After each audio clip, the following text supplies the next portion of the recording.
समझ आ रही मेरी बात आपको? आमीन।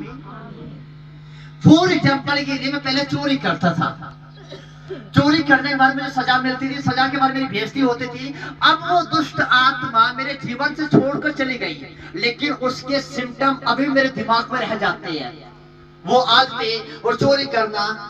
हालेलुया। और जब मैं फिर से वही आदत दोहराता हूँ तो वो दुष्ट आत्मा फिर से मेरे शरीर में आ जाते हैं, क्योंकि मैंने उसके कर्मों को किया जो उससे पसंद थे। मैंने उन कामों को किया जिसके द्वारा शैतान प्रभावित होता है। आमीन। कितने लोग आजाद हो जाते हैं पाप से, लेकिन वो सोचते नहीं है कि मैं पाप से आजाद हो चुका, मैं पाप करूं क्यों? फिर मैं पाप के लिए जीवित नहीं रहा हूं, मैं परमेश्वर के लिए जीवित हूं। क्योंकि क्यों जीवित हूं? क्योंकि आपके लिए मसीह मरा है और आप उसके लिए जीवित हैं। हालेलुया। आमीन। कौन मरा आपके लिए? मसीह मरा है और फिर जी भी उठा है। आगे पढ़ेंगे 6 अध्याय उसका 1 वचन से। तो हम क्या कहें? क्या हम पाप करते रहे कि अनुग्रह बहुत हो? कदापि नहीं। हम जब पाप के लिए मर गए तो फिर आगे को उसमें कैसे जीवन बिताएं?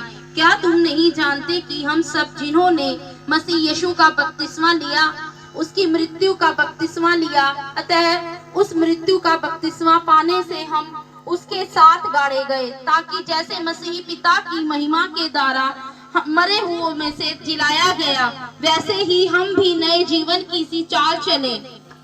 क्योंकि यदि हम उसकी मृत्यु की समानता में उसके साथ जुट गए हैं जाए और हम आगे को पाप के दास्तव में ना रहें। हालेलुया। हालेलुया।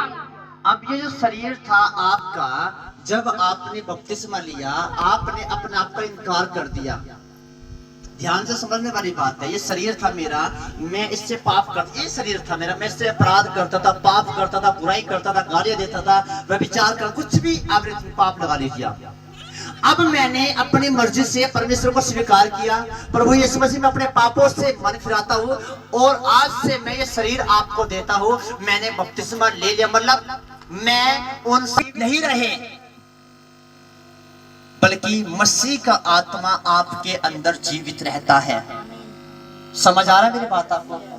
और यही बात आपको दर्शाती है कि जब मसीह का आत्मा आपके अंदर जीवित रहता है तो आप परमेश्वर के संतान कहलाते हैं, क्योंकि आप पाप की इच्छा नहीं बल्कि परमेश्वर की इच्छा को पूरी करने के लिए अपने अंदर परमेश्वर की आत्मा को जीवित रखते हैं।